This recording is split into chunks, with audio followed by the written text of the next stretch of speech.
광주 철거 건물 붕괴 참사가 발생한 지 오늘로 나흘째입니다. 희생자들에 대한 부검이 진행되면서 장례 절차가 시작돼 4명의 발인이 끝났습니다.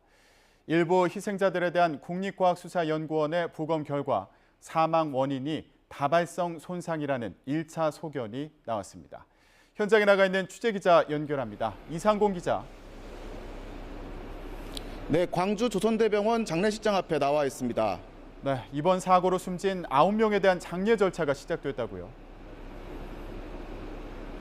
네, 희생자들에 대한 발인식은 장례식장 2곳에서 엄수됐습니다. 첫 발인은 새벽 6시쯤 이곳 장례식장에서 진행됐는데요. 이번 사고로 목숨을 잃은 30대 여성으로 아버지와 함께 버스를 탔지만 안타깝게도 생사가 갈렸던 딸입니다. 오늘 발인이 진행된 희생자는 모두 4명입니다. 발인식은 가족과 친척 등이 참석한 가운데 엄숙한 분위기 속에서 이루어졌습니다. 다른 희생자들의 장례 절차도 확정돼 내일 3명, 모레 2명의 발인이 진행될 예정입니다. 장례 절차는 유가족들이 사망 원인을 규명하는 부검에 모두 동의하면서 시작됐는데요. 먼저 부검이 이뤄진 5명에 대한 사망 원인은 국립과학수사연구원의 1차 소견에서 다발성 손상이라는 잠정 결과가 나왔습니다. 광주 동구청에 마련된 합동 분향소에는 조문 행렬이 이어지고 있는 가운데 지금까지 1,800여 명이 분향소를 찾은 것으로 집계됐습니다.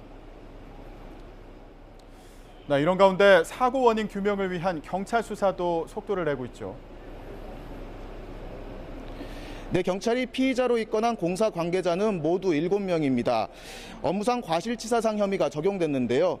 경찰은 불법 재하도급 가능성에 무게를 두고 있습니다. 수사 과정에서 철거 공사를 맡긴 업체와 실제로 장비와 인력을 투입한 업체가 다르다는 사실이 확인됐습니다. 경찰은 재개발조합이 철거 업체를 적법하게 선정했는지, 담당 구청이 공사를 제대로 관리 감독했는지도 조사하고 있습니다.